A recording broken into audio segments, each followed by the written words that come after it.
విజయవాడ గిరిపురంలో దారుణం జరిగింది. హిజ్రాల వేధింపులు భరించలేక ఓ మహిళ ఆత్మహత్య చేసుకుంది. మృతురాలికి న్యాయం చేయాలి అంటూ ఆమె కుటుంబ సభ్యులు గ్రామస్తులు రోడ్డుపై బైఠాయించి ధర్నా చేశారు. అయితే గత కొంతకాలంగా గ్రామంలో హిజ్రాల వేధింపులు అధికమవుతున్నాయని ఆగ్రహం వ్యక్తం చేశారు. ఆందోళన ఉద్రిక్తంగా మారడంతో పోలీసులు గ్రామస్తులతో చర్చలు జరిపి పరిస్థితిని అదుపు చేశారు.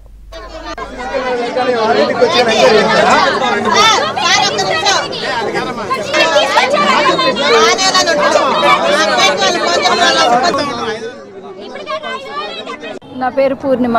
చనిపోయిన ఆవిడ మా అత్తగారు.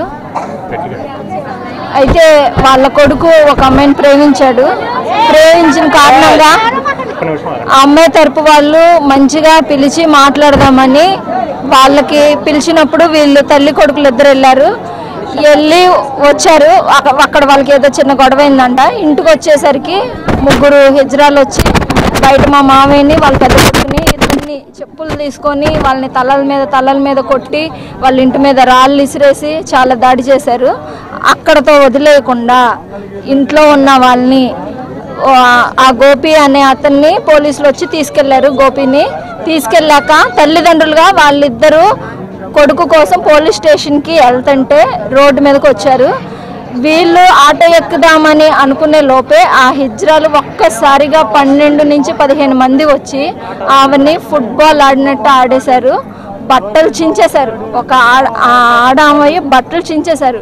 మా మామయ్య అయితే మోకాళ్ళ మీద ఉండి మీ అందరికీ క్షమాపణ చెప్తాము, ఈ ఒక్కసారికి వదిలేయండి, మమ్మల్ని వదిలేయండి అని ఎంత బతిలాడినా కూడా వాళ్ళు ఎవ్వరు కనికరం చూపలేదు. హిజ్రాలు అంటే వాళ్ళు ఒక ఆడవాళ్ళే, వాళ్ళు కావాలని దాన్ని ఎంచుకున్నారు. కానీ సాటి ఆడదాని పట్ల వాళ్ళకి ఎటువంటి సానుభూతి లేదు. అసలు కుమారి గారికి హిజ్రాలకి అసలు గొడవ ఎందుకు వచ్చింది చెప్పండి. ఈ అమ్మాయి ప్రేమించాడు కదా వాళ్ళ అబ్బాయి, వాళ్ళ చుట్టాలు ఆ హిజ్రాలు, అందువల్ల వాళ్ళు రావాల్సి వచ్చింది. నా పేరు గోపి సార్. మా అమ్మగారు నేను చిన్న కొడుకుని. నేను ఒక అమ్మాయి 5 years నుంచి లవ్ చేసుకుంటున్నాం. అయితే 5 years నుంచి లవ్ చేసుకుంటుంటే నేను మొన్న 10వ తారీఖు నైట్ వాళ్ళ ఇంటి దగ్గరికి వెళ్ళి వాళ్ళ ఇంట్లో వాళ్ళని నేను అడిగా, మావయ్య మీ కూతుర్ని ఇస్తారా, నేను చేసుకుంటాను అడిగితే తను ఏమన్నారు. ఆ రోజు నేను ఇంటికి వచ్చేసా.